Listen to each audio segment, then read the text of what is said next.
آدھا کلو سونا، کمر اچھا ہے فلک پہ نہ ہلال اچھا ہے، نظر بھی نہ ہو تو دونوں سے بلال اچھا ہے۔ کم و بیش آدھا کلو سونا لے کر حضرت بلال کو خریدنے گئے اور پھر خرید لائے، اور صرف حضرت بلال کو نہیں خریدا، جناب عامر بن فہیرہ کو بھی خریدا، حضرت زنیرہ کو بھی خریدا۔ بہت سارے ایسے لوگ جو کفر کے نرغے میں تھے اور مسلمان تھے اور تکلیف دی جاتی تھی اور ستائے جاتے تھے، حضرت ابوبکر صدیق نے ان کو خریدا۔ اب اس زمانے میں، اس ماحول میں جب ہر چیز پیسوں میں تلتی تھی،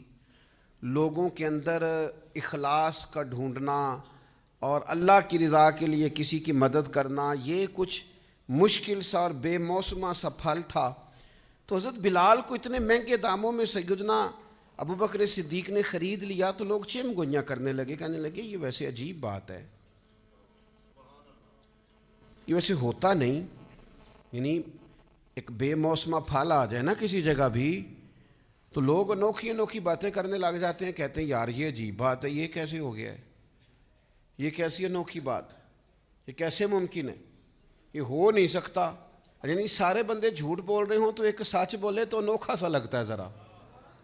تو ایک دور چل رہا ہو نا جس میں چیزیں بک رہی ہیں، خریدی جا رہی ہیں، تو آپ اس میں کہتے ہیں میں فی سبیل اللہ ہوں تو